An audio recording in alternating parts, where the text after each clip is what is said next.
welcome to this week's Travel Talk show. Today we are traveling to Southeast Asia and we're going to have an in-depth look at our Singapore and Malaysia tour. We're very happy that you took the time to join us today.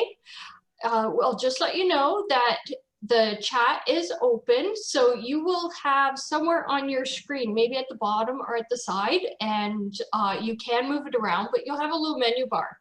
And in that menu bar, you'll have a chat.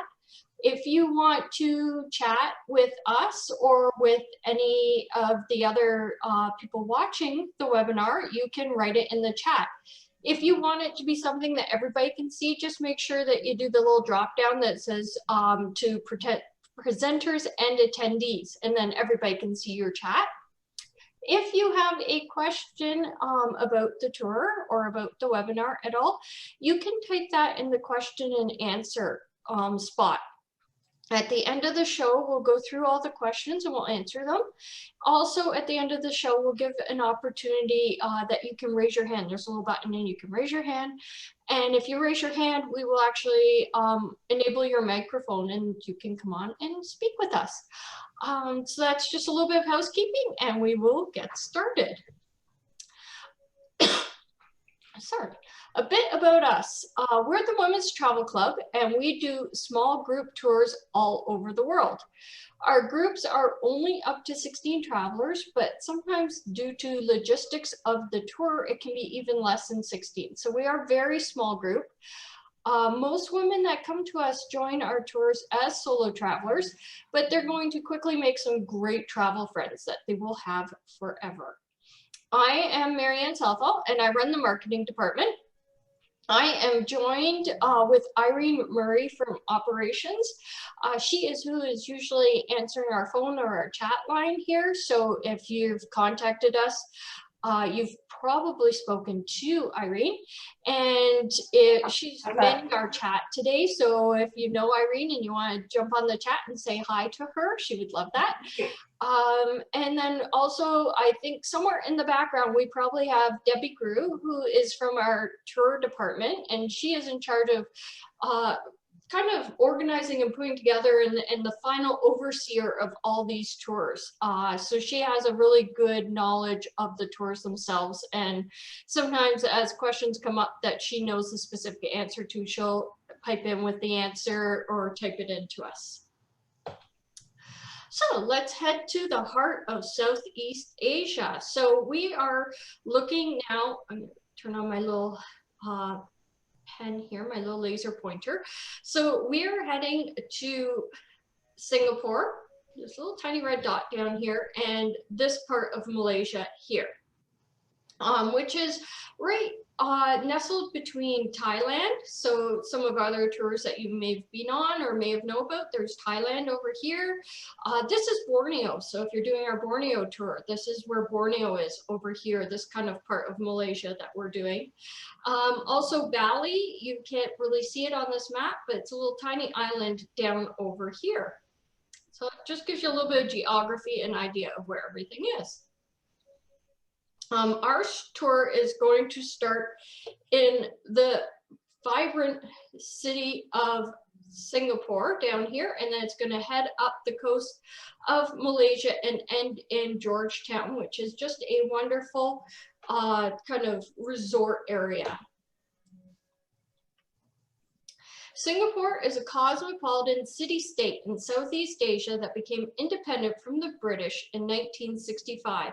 It's now one of the world's leading economic centers in shipping and banking, combining the skyscrapers and subways of a modern, affluent city with a medley of Chinese, Malay, Arab, and Indian influences, alongside a tropical climate, tasty food from hawker centers, copious shopping malls, and vibrant nightlife scene. This garden city makes a great stopover or springboard into the region. Singapore is one of the most popular travel destinations in the world. So let's have some look at some of the reasons why. Your experience actually starts as soon as you land. Changi Airport is an unforgettable tourist destination in its own right. Much like Singapore, which is globally renowned as a city and a garden, Chiang Mai Airport is home to green spaces and fruiting gardens for travelers looking to unwind and stretch their legs after a long flight.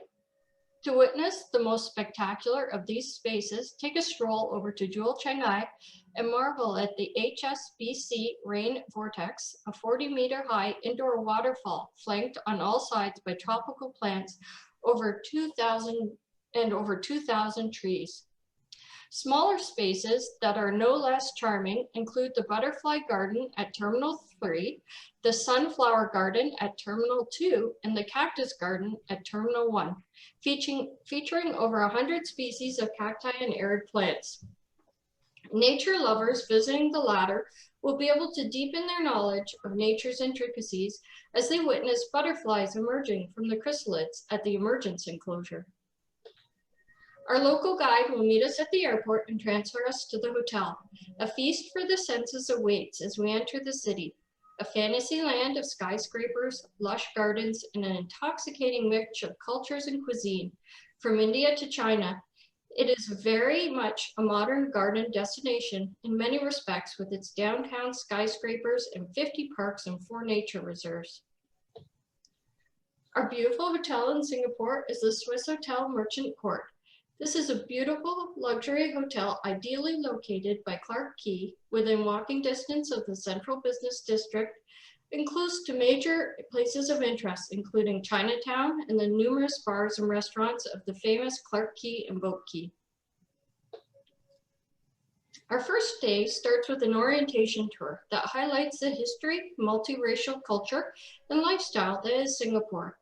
We will see the city's colonial heritage as we drive around the Civic District, past the Penang and Cricket Club, to Parliament House and the National Gallery of Singapore.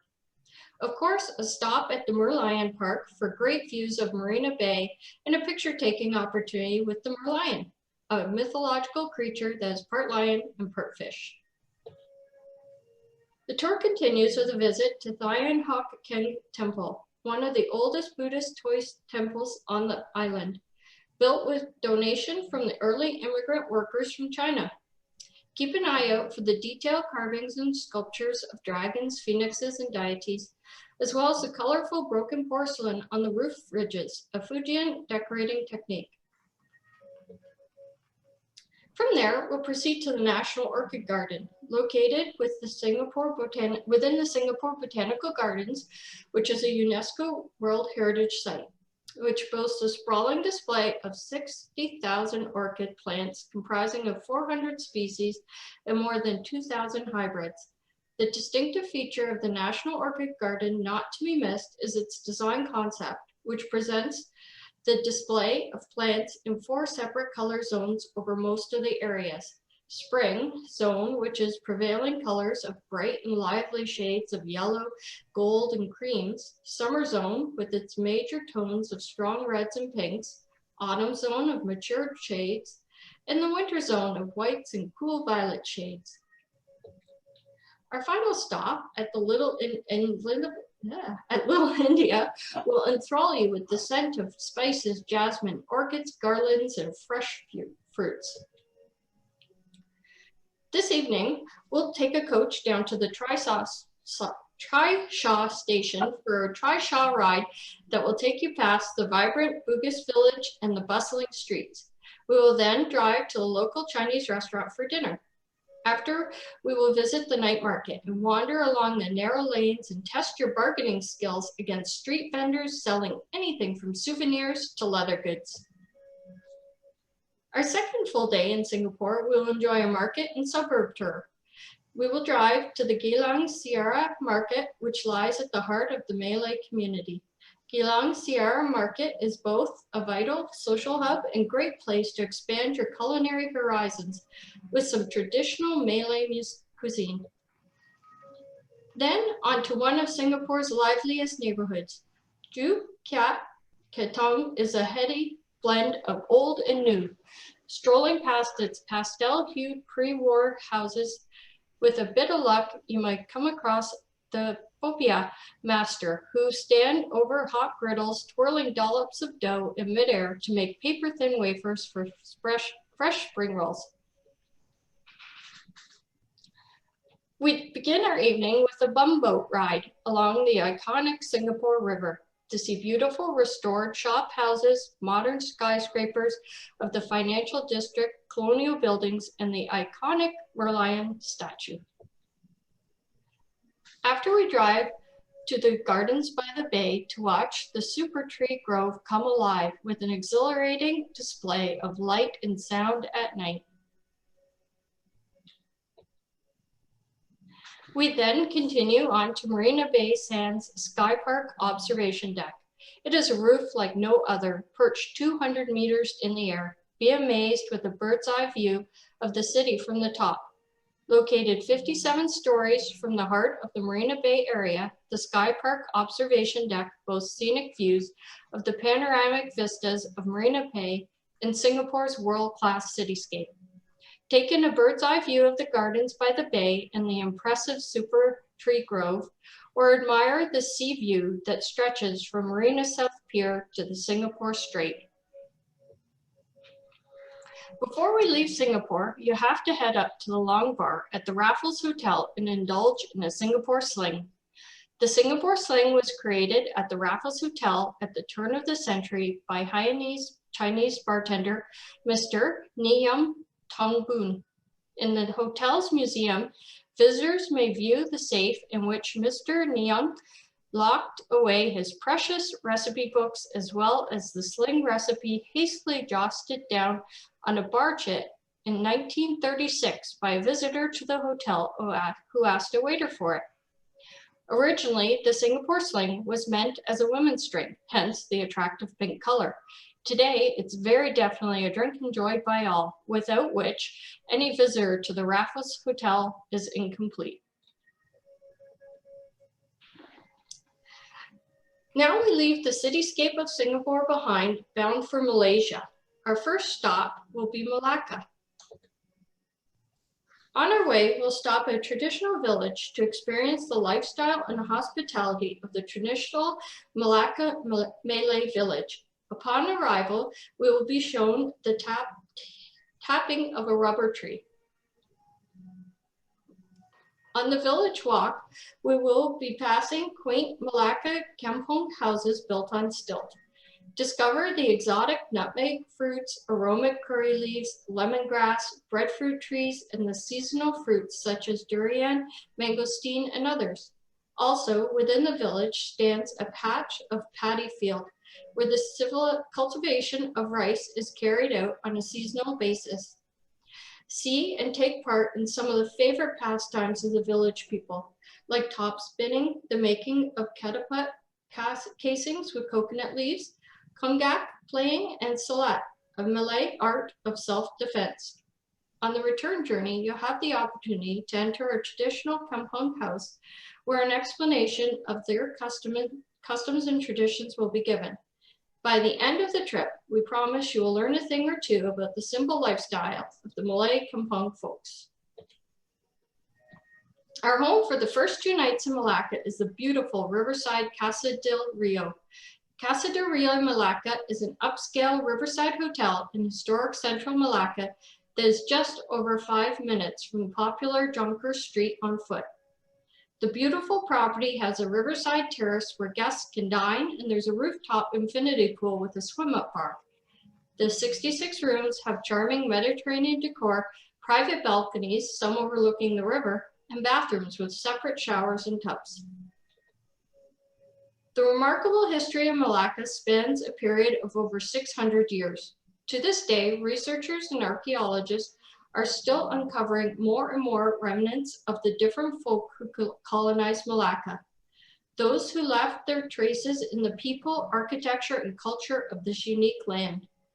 The state was ruled at times by the Malacca Sultanate, the Portuguese, the Dutch, the British, the Japanese, and the British again, until Malay finally became an independent nation in 1957. In 1963, Malay incorporated Sabah and Sarawak to become Malaysia. This nation of diverse cultures and races began here in Malacca, known as the heart of history. Then we embark on an informative walking tour past Dutch Square with its standhouse and clock tower, reflecting the multicultural heritage of this once vibrant trading port. Ascend to the top of Malacca Hill and then stroll along the river to Kampong Kuli, where you'll discover colorful shop fronts displaying traditional crafts. This afternoon, enjoy a leisurely cruise along the Malacca River, sailing past historic buildings, old goddowns, churches, and villages. Now we do the short 2-hour drive to the culinary hub of Malaysia, Kuala Lumpur. Kuala Lumpur is the capital city of Malaysia and is the most populous, with the Greater Kuala Lumpur, also known as Klang Valley, being the fastest growing region in the country. Situated at the confluence of the Klang and Kombat rivers, Kuala Lumpur is the cultural, financial, and economic center of Malaysia and has played host to many international sporting, political, and cultural events, including the 1998 Commonwealth Games and the Formula One World Championship.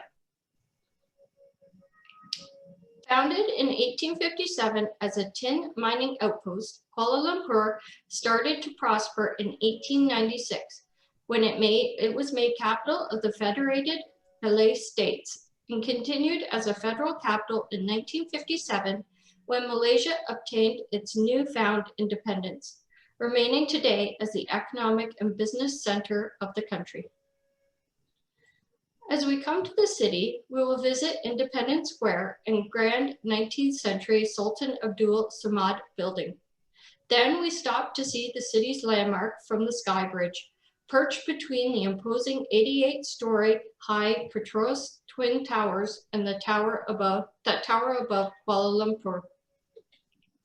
Our hotel for tonight is the Merlion Kuala Lumpur. Right at the heart of the city's Golden Triangle and commercial district, the hotel occupies an unbeatable location.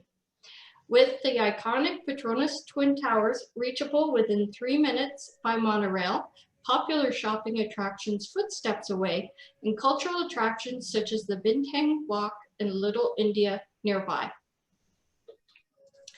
We venture into the countryside this morning to visit a village inhabited by the Orang Asli, an ethnic group widely regarded as being Malaysia's original inhabitants.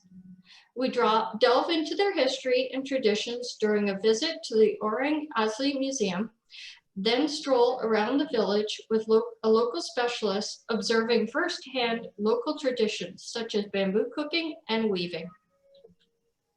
Our next stop is the central Kuala Lumpur enclave of Kampong Baru. Kampong Baru is a traditional village in Kuala Lumpur city center where you can enjoy a day of strolling around wooden stilt homes and coconut and banana trees against a backdrop of the city's modern skyscrapers. Developed by the British in the 1890s, this unique landscape is heavily populated by the Malay community, offering visitors a glimpse of the traditional lifestyles that's more commonly found in Malaysia's rural states. Most of these colonial Malay houses have been around for over 100 years. A must visit among them is Rumah Lemes, which was built in 1913. Despite undergoing renovations after the end of World War II, this historical landmark is a good example of a traditional home, complete with stained glass windows, wood-paneled walls, and stone pillars.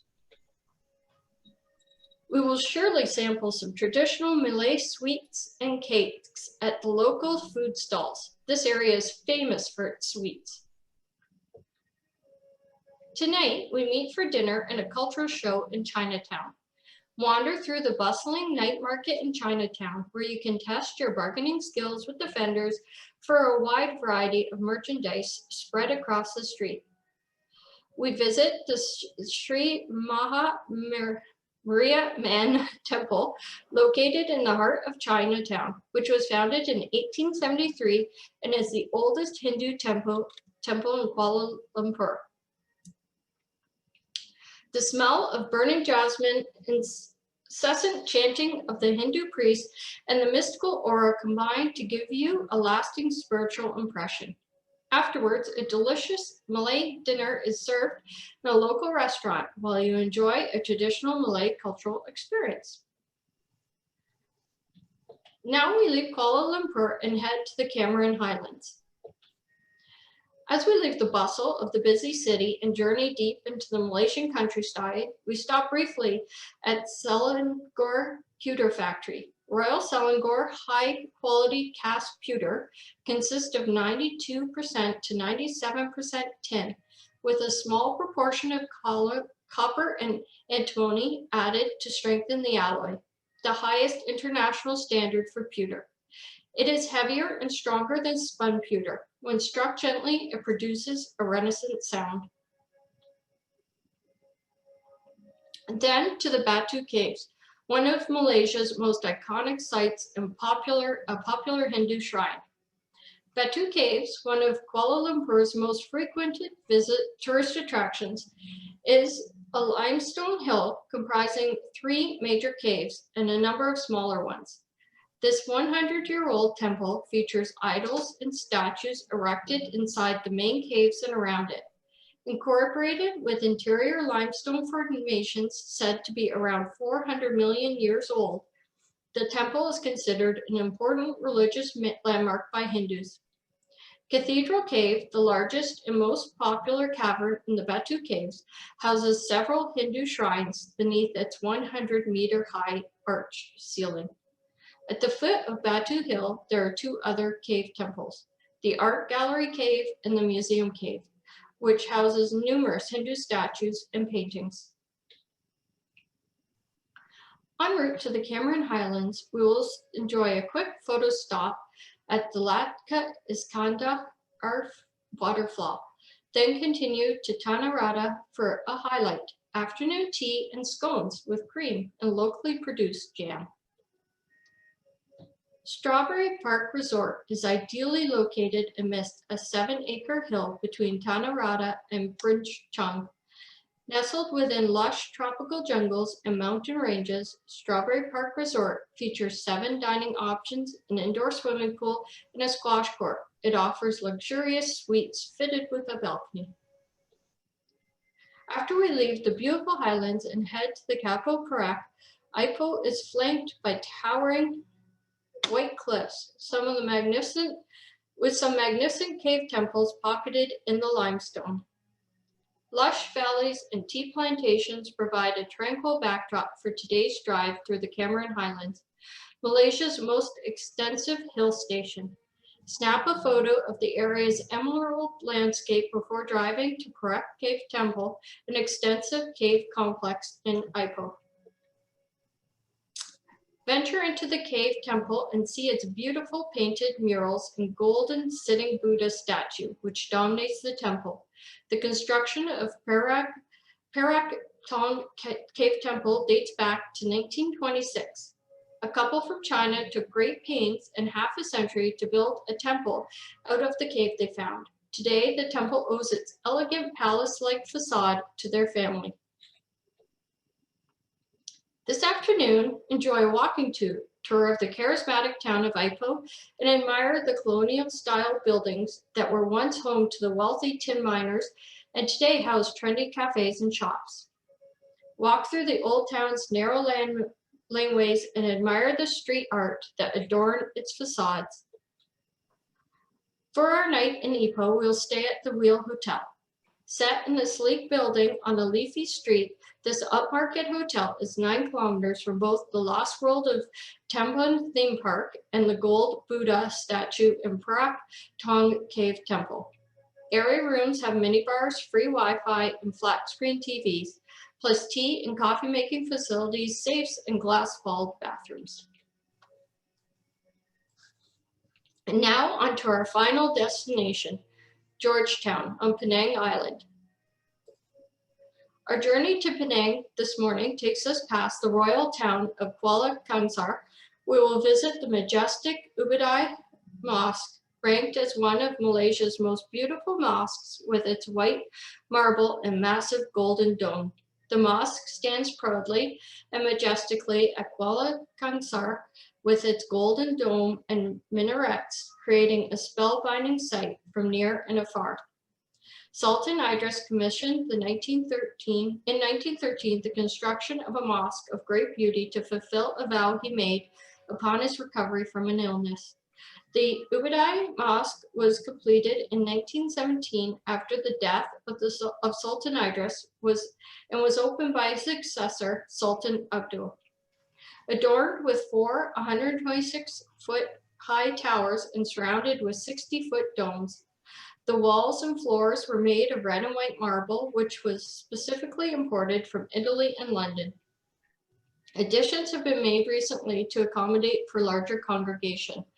However, details of the original design were retained to preserve the mosque's character. This imposing structure is now a symbol of great pride to all Muslims in the state of Perak, land of grace. Then we stop at the Penang Batik Handicraft Center to observe how Malaysian batik is made. The term batik is an Indonesian Malay word that means drops. Batik has come to be used as a generic term which refers to the process of dyeing fabric by making use of resist techniques, covering areas of a cloth with a dye-resistant substance such as wax to prevent them from absorbing colors. This technique is thought to be well over 1,000 years old, and historical evidence demonstrates that cloth decorated with this resist technique was in use in the early centuries AD in Africa, Middle East, and several places in Asia. Afterwards, we visit the workshop of a traditional keris maker to learn about how these elaborately carved daggers are made and hear all about the spiritual meaning to the local people who believe that they possess magical powers. This afternoon, we will experience the majestic Psy Temple and ascend Penang Hill by funicular railway. This temple complex, built in 1891, and is considered one of the largest Buddhist temple complexes in Southeast Asia. See the 10,000 statues of Buddha, wander around the temple and discover the Pond of Longevity, where hundreds of tortoises can be found year-round, and see the enormous Guan Yin Pavilion, which is about 80 meters tall. Later, ascend Penang Hill on the Swiss funicular railway, passing through hill farms and lush tropical rainforests. During the ride, enjoy breathtaking views of the island of Penang and the mainland Malaysia. Then we check into our beautiful beach resort for the next 3 nights. Shangri-La's Rasa Sayang Resort and Spa is a charming tropical retreat where holidays come to life, where a beachfront escape means barefoot bliss and lazy sun-drenched days. Our resort has an array of signature dining experiences, spa services that reawaken, tranquil gardens that nurture through nature with a warm, welcoming service. We're not sure you're going to want to leave the beautiful resort, but we do have a Georgetown tour. Immerse yourself in the Asia of yesteryear as you embark on a historical tour of Georgetown. Begin your journey back in time with a quick photo stop at Fort Cornwallis, where Captain Francis Light, the founder of the British colony in Penang, first landed in 1786. Continue with a visit to a small home of a local joss stick maker, a local specialist who will demonstrate the almost forgotten craft of making handmade joss sticks. Your next stop is to the intricately carved Chinese clan house of Ku Kongsi, where the Chinese families of the same surname gather together to worship their ancestors. Our last day is a day at leisure to relax and enjoy your beautiful resort, or venture out and explore some more of quaint Georgetown. We will have a last farewell dinner together while we enjoy the sea air and amazing Malaysian sunset. And so we actually have 2 tours coming up for Singapore and Malaysia, the same tour that we just highlighted, just at 2 different dates. So the first date is going to be in November of this year. So it's November 10th to 23rd. And the rates that we have listed here, you can see double occupancy is 51.79 Canadian. So that works out to approximately 4,300 US. With single occupancy being 69.99 Canadian, which works out approximately to $5,800 US. And then our second dates are in April, so April 1st to the 14th. And the double occupancy rate is just slightly higher than it was in the November dates. And the single occupancy rate is the same as it was in November dates. And I don't know why, so don't ask me that. But they are. And that is the end of my presentation, but we would love some questions or chats from anybody that might be. Yeah, I know. Thank you for that. Actually, your pronunciation was quite good. I mean, you've struggled. Some of these are really tough. I don't know. Good on you. So Debbie did have a question. Sometimes it's a challenge. Debbie had a question in chat, and it was, what is unique about the Terminal 2 at Changi Airport? That there's reference to, Debbie thought it might be Sunflower Garden, Orchid Garden. Yeah, I think it's the sunflower. I can't remember. I have to go back through all the slides to see, because my notes are on the slides. But I think Terminal 2 is the sunflower garden. But all the terminals have gardens and spaces, definitely being the vortex in the middle being the most amazing and beautiful. But the whole airport is just spectacular. And if you Google it, you'll see all kinds of, there's YouTube videos and lots of discussions on how it's, you know, you could just live there. It's such an amazing place. So yeah, it's rated, I think, for several years now as the world's top airport. Yeah. Yeah, quite amazing. Yeah, and thank you. We have somebody thanking us for the presentation. Thank you, Laurie. Oh, thank you for coming and attending. Okay, and again, the question regarding international travel at that time of year, November. We have, as we've kind of mentioned on previous shows too, so if anybody's seen other shows, they'll know this, but each of our tours on the website has a link on them that says travel requirements guide, because travel requirements are changing all the time, especially now as things are starting to open up. Definitely what's kind of happening in the different destinations is changing all the time. So what's going to happen in the future is very hard to say, because again, everything is very fluid. So it's hard to speculate to say what will happen in the future. But if you watch that travel requirements guide, it is updated daily. So any new developments and any changes and any rules on it going to any destination will update in that guide per the destination. Thank you. So along that note, again, this is still an unknown factor. It was asked what protocols that we have in place. It's around COVID vaccination, but again, this is a wide open statement at this point, right? Yeah, so our right now, and again, everything is subject to change as, you know, information becomes more known and, you know, protocols around the world kind of change. So will ours, but our protocol right now, or what we're doing right now, is going by the rules of the destination that we're going to and the rules of the suppliers that we're using. So say our Tahiti tour for Windstar just came out with a policy that you must be vaccinated to go on a Windstar cruise. So we updated that on our website to say, you know, to go on this Windstar cruise, you must be vaccinated. And as we get information like that from suppliers, or we know from destinations, we will definitely let our members know. We're not at this point going to have a blanket statement, just because we do travel all over the world and things are so different in different places. So right now it's our rules are much like, say, getting a yellow fever vaccine to go to Uganda. Whatever their requirements are, we're passing them on, and they'll be our requirements for that trip. Okay, so yeah, again, the term I use, it's continually evolving. And we know by the current environment, things are looking better every day. But again, as Marianne said, there's nothing definitive, and it does change from tour to tour. Yeah, I hope that answers it for you, Laurie. So who's guiding, who's not guiding, wrong term. Somebody asked who's our guide. It's our tour host. Yeah. Host. Okay, so every tour will have a tour host and a tour guide.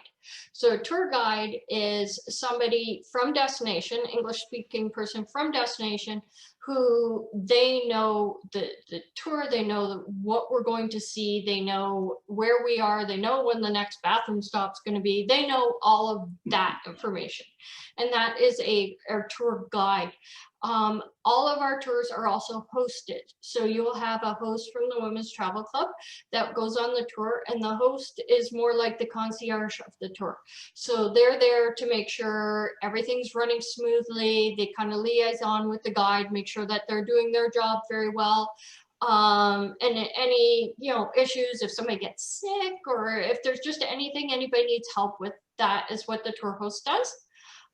So the tour host for this tour, for the November tour, I believe it's Debbie, and for the April tour, I believe it's me. Give me. That's good So, news. and these tours also have other tours, like that run, I think, before and after them. I can't, the November tour, I know it has Dubai before it, and it might not have anything after it. So it might just be Dubai and then Singapore, Malaysia. I think that's it. Yeah, That's correct. Is that, I hear Debbie in the background peeping in. Yes, that's right. And then in April, we have more options. So in April, I think we have a few options. So we're going to do Dubai beforehand, which we haven't got up yet because we're trying to incorporate some of the World Expo in that, and just trying to get that all sorted. So Dubai, and then Singapore, Malaysia, then I think it goes Bali, and then Borneo. Yep. I think that's the order. That's correct. Yay. So all those tours, so you could do 1, 2, 3, or all 4 of those tours if you can take me for that long.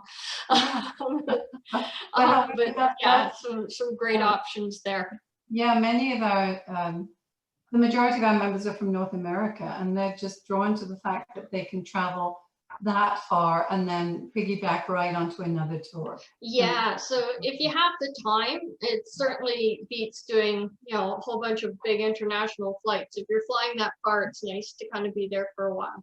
Yeah.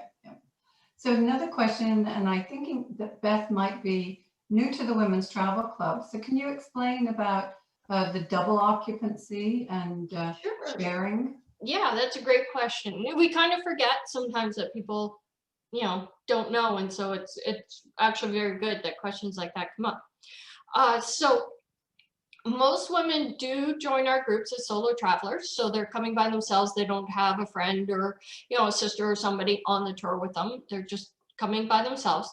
And a lot of times you'll want to take advantage of the double occupancy rate. So if you do, you can ask to be matched with a roommate. And there's actually on the booking form a little spot you just check off that you want double occupancy, and then you check off that you'd like to be matched with a roommate. And so we don't always have a ton of choice when it comes to matching roommates, depending how small the group is. But we do our best to kind of match. If we kind of know people or anything, we can try and match people as best we can.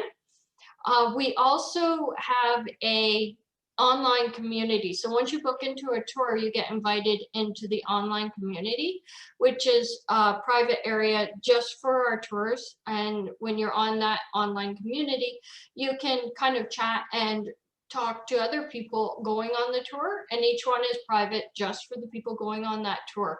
So it's very secure and private, but you can feel free to kind of chat and post and connect with the other people going on the tour and get to know some of the other people going on the tour. And sometimes from that, we'll have members come to us and say, hey, I met so-and-so on the chat and we want to be roommates, and then we can match up that way too. Good. Hope that answered your question, Beth. Thank you for that. Did you clearly articulate, I think you did, that Dubai is going prior to Singapore? Yeah, I think you did. Yeah, I think in both tours it goes prior. Okay. And it's a short, I think it's like a 5-day kind of Dubai extension. So it's just a short kind of tour, which really suits Dubai being just basically one big city pretty well. Yep, and there's another question regarding booking flights, that we do offer that service? Yes, so you can for sure book your own flights if you want. We just ask that then you send us a copy of your flight itinerary so we know kind of where you are and when you're coming. Or if you prefer, we do have a flight booking service and we can book your flights for you. And that way we kind of know too, if there's other people coming from the same area or such, you might be able to get on a flight with them. Or I hope that answers your question, Margaret. I think we covered it, unless if somebody wants to come on and chat with us, that would be great. Anybody want to come and say hi? You're allowed to, yeah, please. Anybody? Sick of hearing me talk? I needed a water. I'm like a good horse. Yeah, but you did really well with the pronunciations. It's an amazing city, that's for sure. Okay. I was saying, I'm not sure that people can see this. Yes, Here's my little bit of history, but I'm not even going to tell you how old I am. But this belonged to my late mother, and it's a silk scarf that has Singapore and the old Malaya. So we're going back a long way. And so it was obviously a tourist scarf, and I remember it being given to her. But it's, again, animals and some of the locations there. But we're going back a long way when it says Malaya, which is, we should have a prize for who remembers the date from the presentation, because I did mention it. I just don't remember what it was. It made me think, and I had, as we all do, we keep mementos from life past, and that was one of them. So I dug it out. There it is. Excellent. Oh, thank you. You're welcome. Oh, I think we've got something else. Just let me check. Nope, that's that one. Another. Oh, somebody knows the answer to it. Oh, very good. We've got 1985 there. I thought Malaya went back further, but thanks, Jacqueline. Thank you. Excellent. Great. Well, thank you everybody for taking time out of your day and joining us this afternoon. I hope everybody has a wonderful day. And next week, if you would like to join us for our show, next week we are heading to Hawaii on a virtual tour. So that should be a wonderful look at those beautiful islands. We hope you will join us next week, and have a great week, everybody. Thank you, Irene. Thank you, Debbie, for being here and helping out. Thank you, Marianne, for a wonderful presentation. Oh, thanks, Deb. Okay, take care, everybody. Thank you. Bye. Bye.